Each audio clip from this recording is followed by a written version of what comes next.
Hello guys, and welcome back to our channel.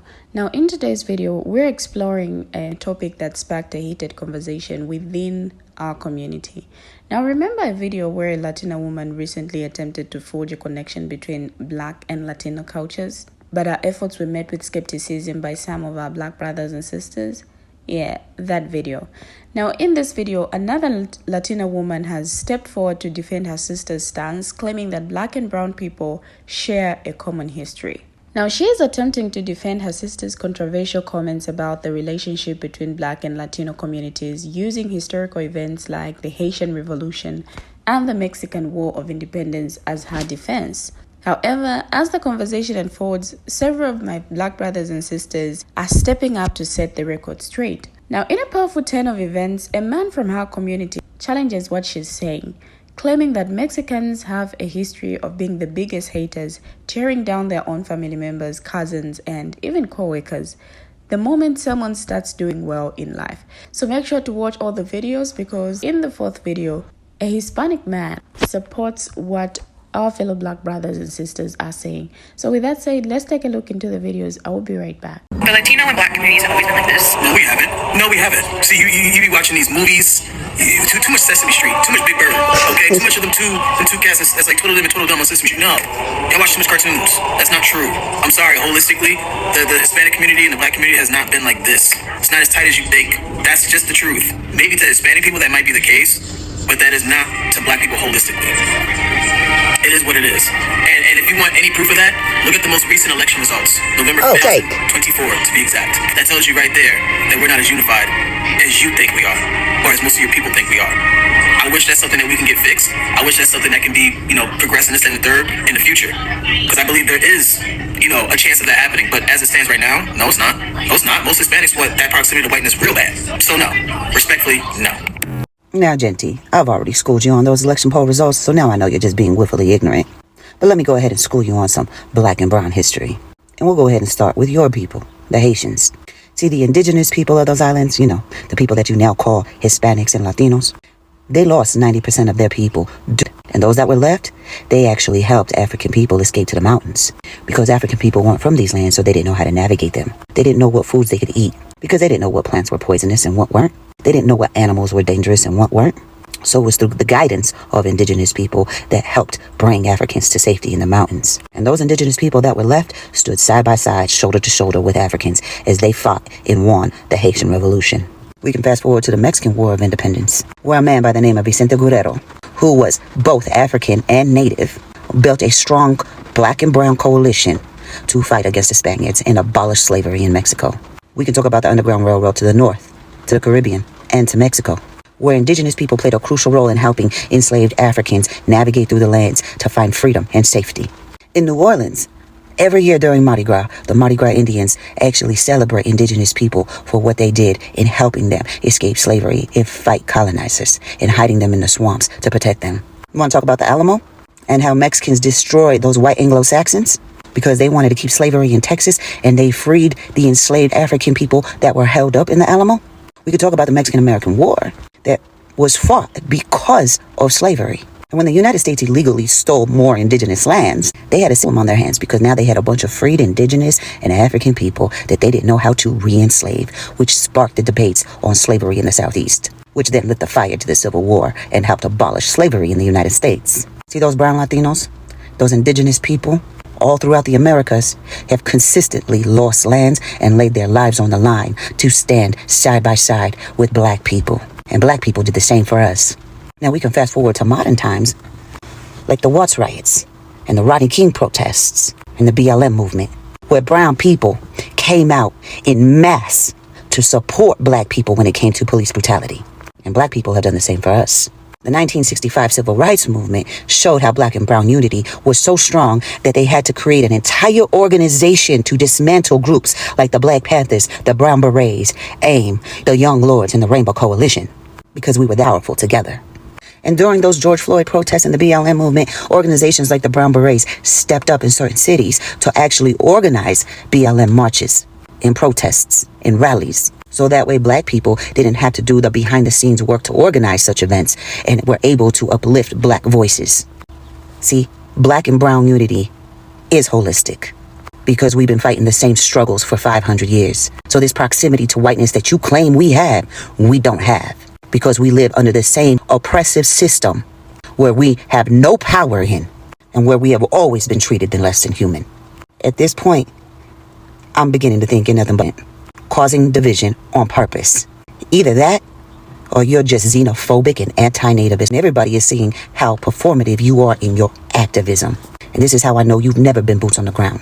Because if you had, you would see how black and brown unity and solidarity has always been a thing out in them streets. So maybe stop being performative on TikTok and actually get out streets and stand up for something. I said what I said. I said what I said. There has never been some sort of unity like you think it is between black and brown people. It doesn't happen like you think it happens. I said what I said.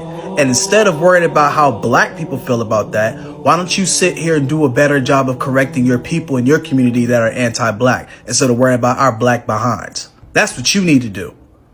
You got the nerve to hop on the internet and say, I'm anti-indigenous because I said there's no black and brown unity. Yeah, you lost the plot completely, shorty. Lost the plot. I just really wish you guys would be more genuine when you try to make these arguments, because no, the Hispanic community and Latin community have not always had the backs of black people.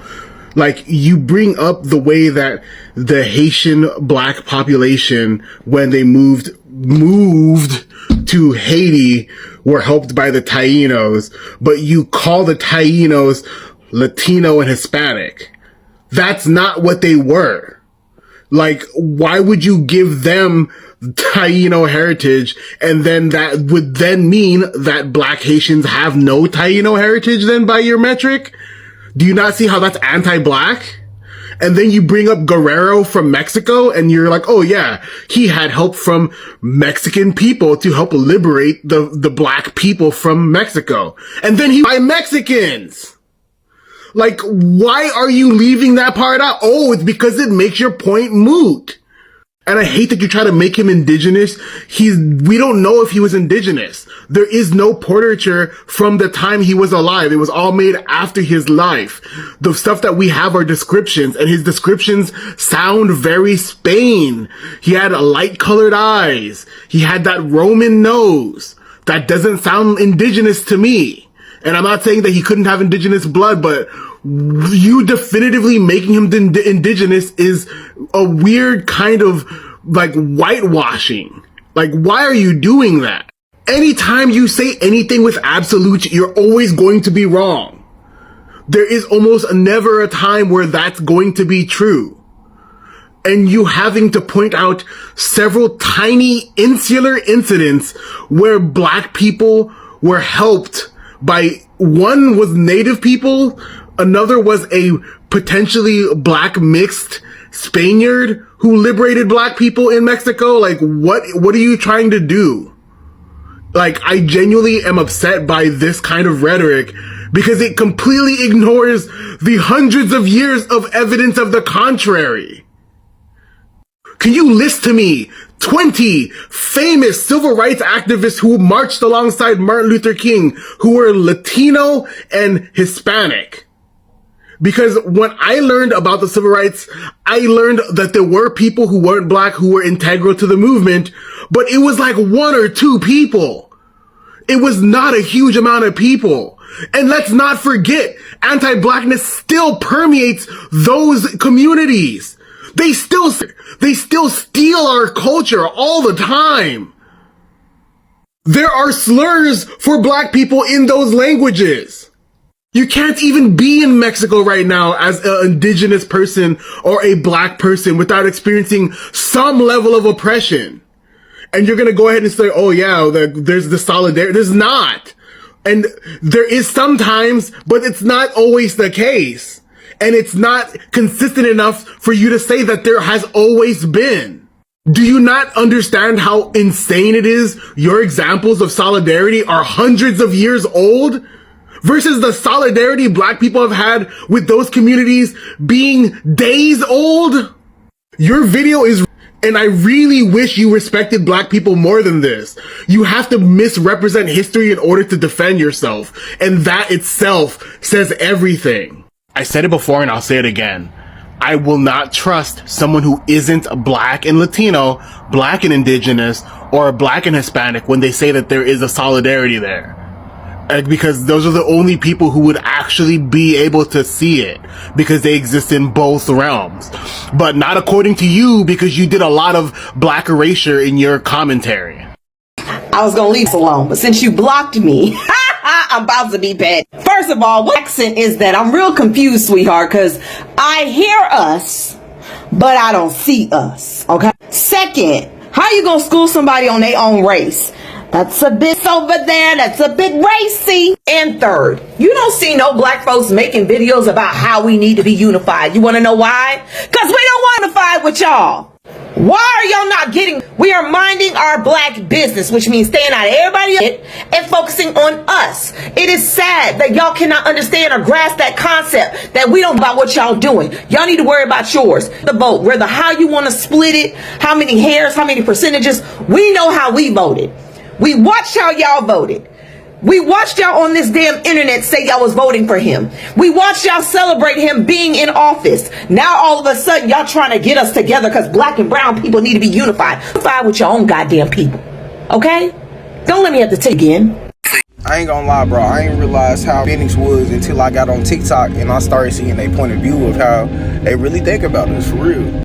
Let me tell you, Mexicans are the biggest haters to ever walk this planet. They hate on their children, they hate on their cousins, they hate on their family, they hate on their coworkers. They're just certified haters, bro. The moment you're doing good in life, regardless, like whether like that could be your son sometimes or your daughter or your cousin, the moment you start doing good in life, man, they just start tearing you down.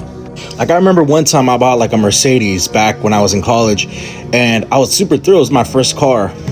Told me why the next morning when I went to go check my car out, there was a scratch mark over there by the door. Turns out it was my uncle that lived with me at the time, mad because I got a car.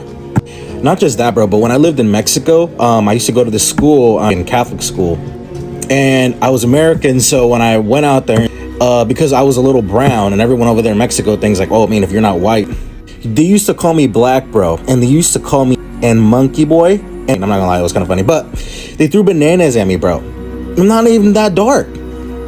Moral of the story is that I'm not saying every single one, but I want to say at least 95% of them are, for sure. Now, what this man from the Latino community is saying about Mexicans being some of the biggest haters is a sentiment that many individuals, particularly within the Mexican American and broader Latino communities, can unfortunately relate to. It's an uncomfortable truth, but it's rooted in both cultural and historical factors. In many cases, when individuals rise above their circumstances, especially in communities where there is a history of struggle and systemic oppression, jealousy or envy can arise. Now, historically, Mexican communities, particularly in the US, have been marginalized, facing systemic inequality and poverty.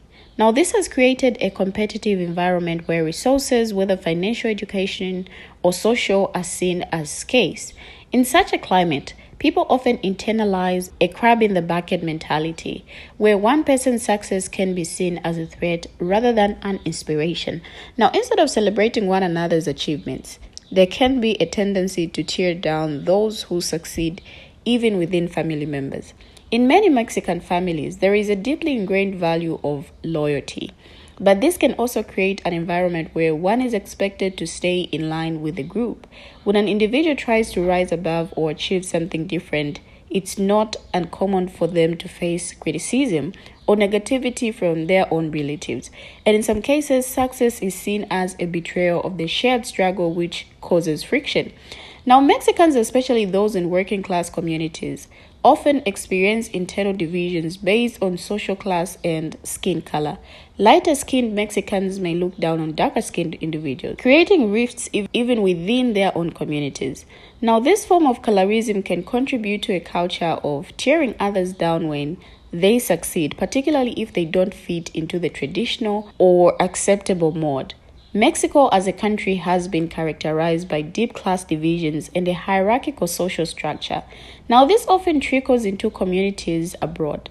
When one person begins to achieve success, others may feel threatened or left behind, especially when opportunities are limited. And this competition, rooted in the fear of not having enough, can lead to resentment even within families or close-knit communities. It's unfortunate, but the reality is that these negative behaviors are not exclusive to any one group. They are a byproduct of inequality, poverty, and lack of opportunity. Instead of being united by shared struggles, the scarcity of resources often makes people view each other as rivals. Now, the crabs in a bucket mentality, where individuals within a group hinder the success of others, is a metaphor that can be used to describe a phenomenon observed in various communities, including the Mexican community, where some might sabotage or discourage others from achieving success or improving their circumstances. Now, the crabs in a bucket metaphor originates from the observation that when multiple crabs are placed in a bucket, if one tries to escape, the others will pull it back down, preventing its escape. Now, this behavior is used as a metaphor for human interactions, where individuals within a group or community might actively work against the success of others, potentially out of envy, fear, or desire to maintain the status quo. Now, some argue that the crabs in a bucket mentality may have roots in historical events and experiences, such as colonization, oppression, and marginalization, which can lead to internal divisions and a lack of cooperation within a community. This mentality can manifest in various ways, such as gossiping about someone's success, sabotaging their efforts, or actively trying to prevent them from achieving their goals. Now, it's no secret that there is anti-blackness in the Latino community. For many in the United States and across the Americas, the phrase Latino anti-blackness may sound paradoxical. Like, how can Latinos, a racialized group of people of color, be racist or prejudiced? Well, Hernandez argues that Afro-Latinos and African Americans suffer from discrimination at the hands of Latinos who claim that their racially mixed cultures immunize them from being racist. And this is what Hernandez calls Latino racial innocence, a form of collective denial that enables Latino complexity in U.S. racism. Ignoring Latino anti-blackness undermines the ability to combat racism not only through public policies such as anti-discrimination laws, but in everyday life as well. It is said that the colonial past has left an indelible mark on Latinos' perceptions of race, fostering an ethnocentric view that favors palm-coloredness, and this legacy fuels colorism, a prejudice that values lighter skin over darker skin tones, even within the same ethnic group and family. In their pursuit of the American dream, they often overlook racial issues and intentionally perpetuating these biases. Colorism extends beyond social dynamics, affecting opportunities, self-worth, and identity. It is said that anti-blackness and specifically anti-black racism has followed most U.S. Latinos from their home countries, where the violent mixed origins of their very existence, the result of the palm-colored Spanish colonizer, enslaving and raping indigenous and African peoples, have long elevated palm-colored skin such as palm-colored skin in the social pecking order. But more often lately, when issues of Latino anti-blackness arise, they are discussed as an intra-community issue, pertaining to the bias against and erasure of Afro-Latino identity amongst their own people. The truth has finally come to light, and it's undeniable. The man's words has confirmed what our community has been saying all along. It's time for the other side to stop denying and start confronting the issue head on. Rather than silencing the truth, they need to acknowledge and address it. The fact is, there's a deep-seated issue here that needs to be worked on. By confronting this problem, they can begin to heal and grow, ultimately leading to a more positive and uplifting community for everyone. We have finally come to the end of the video, but what do you our viewers have to say? Share your thoughts, your views in the comment section. Thank you for always watching, and see you in our next video as we bring you another video.